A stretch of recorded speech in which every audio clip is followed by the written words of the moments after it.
Hi guys, it's Emma and welcome back to my channel. So today we are going to be talking about the 5 worst books I read in 2019. So I'm like kind of anxious about this video. I hope you guys don't take any offense. I mean no offense. If you guys love these books, then I'm super jealous because obviously anytime I pick up a book, all I want is to fall in love with this story. These are just some books that didn't work for me, and here I'm going to explain why. So number 5 is The Way You Make Me Feel by Maureen Gu. So The Way You Make Me Feel is about our main character Clara Shin, who is sort of trying to be the class clown and like be funny, but basically she just pulls these pranks and she doesn't really care what happens to anyone and what the consequences are. Can you tell how much I love Clara? So yeah, so basically Clara pulls this huge stunt and ends up getting in trouble with the school, and as punishment, her dad makes her work on the food truck that they own with her arch rival, who was also sort of involved, but not really.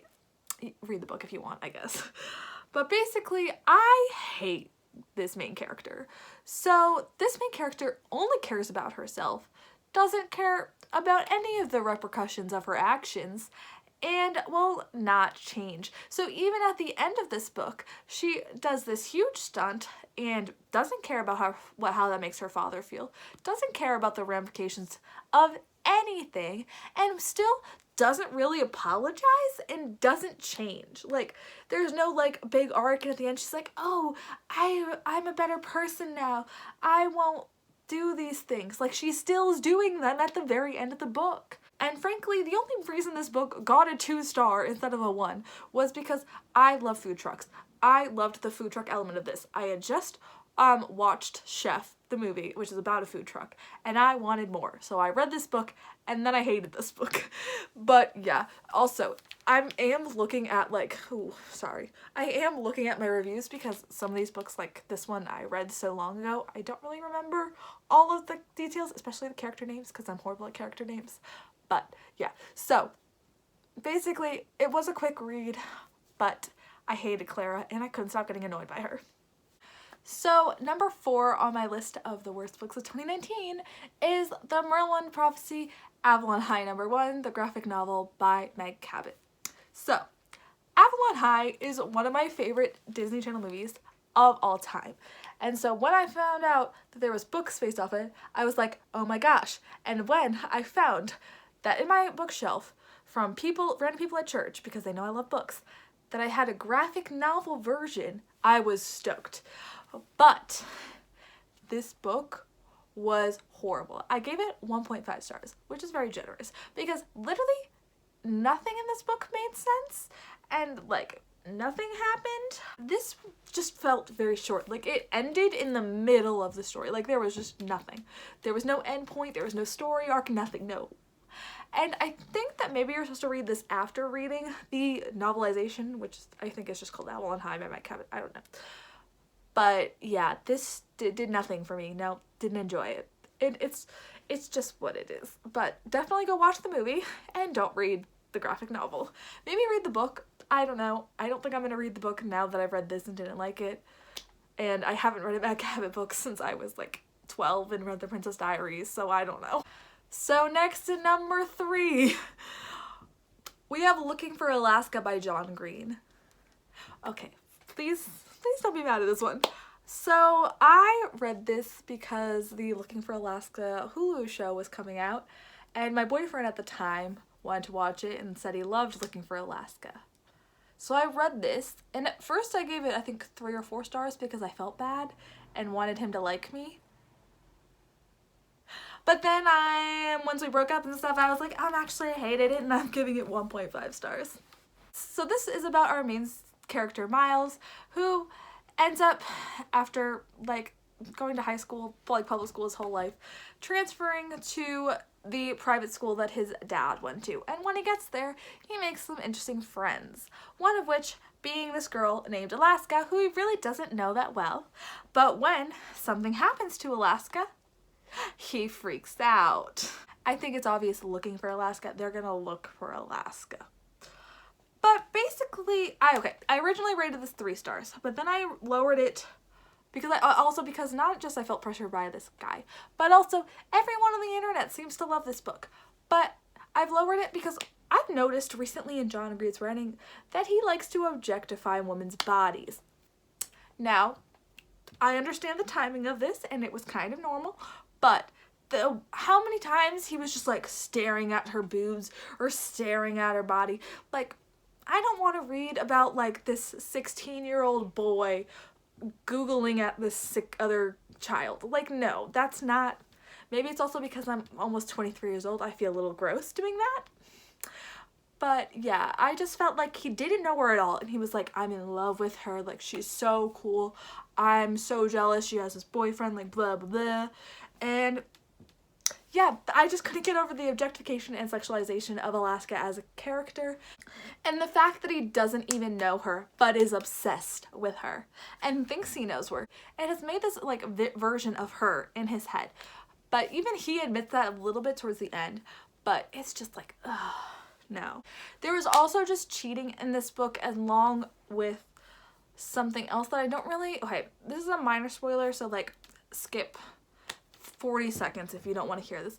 But basically, Alaska dies because of a hit and run. No one told me. I thought she was like just lost. I read this a month, I think, after my friend was killed in a hit and run.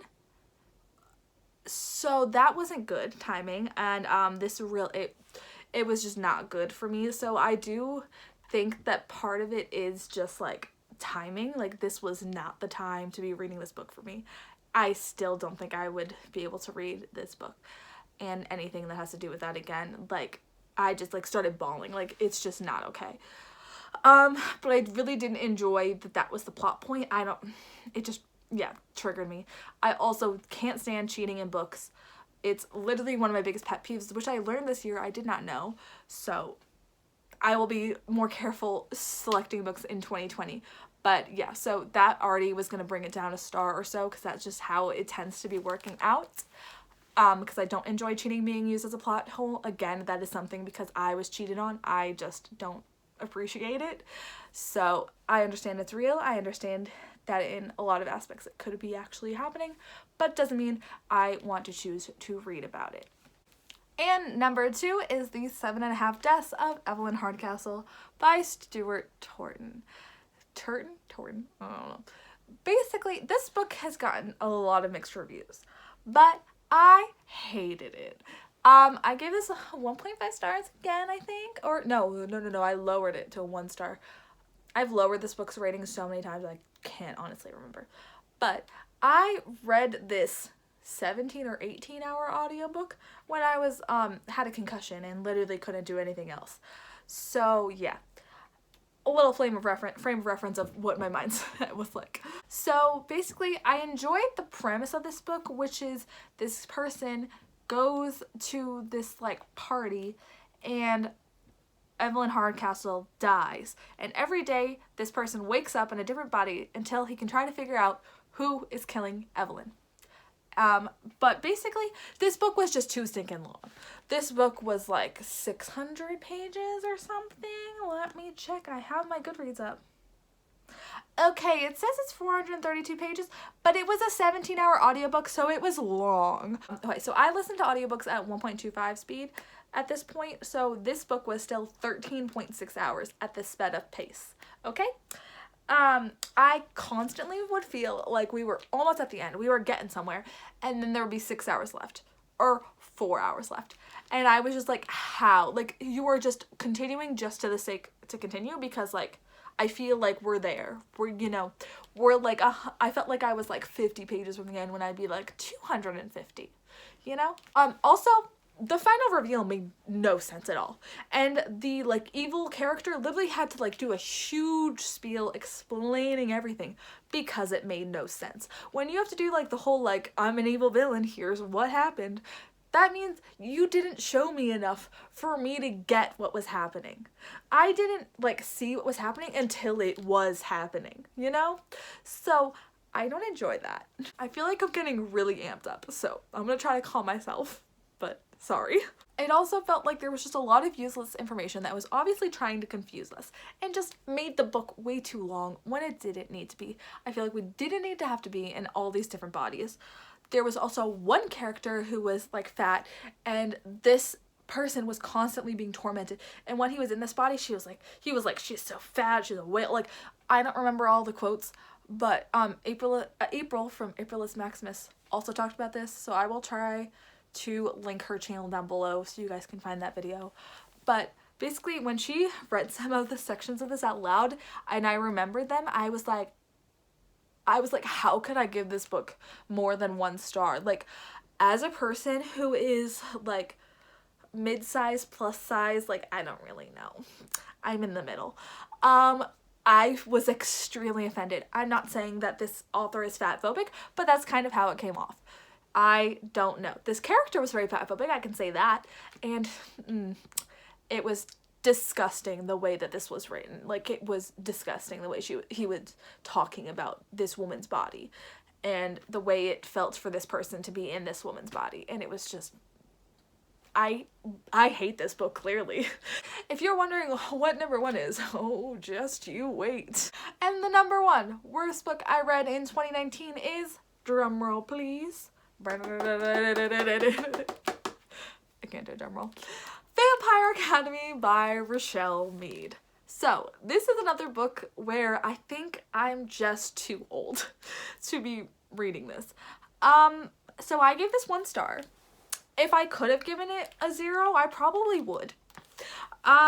So basically, I made a whole video reading this called Reading Vampire Academy for the First Time in 2022. I will link it in the cards over here. But yeah, so there's a whole rant review at the end of that, so I'm not going to really go into too much detail.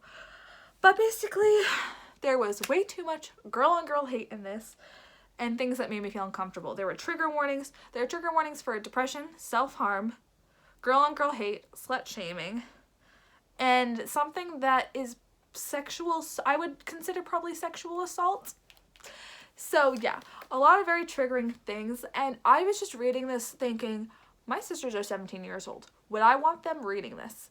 Even if they were 15, would I want them reading this? And the answer is no.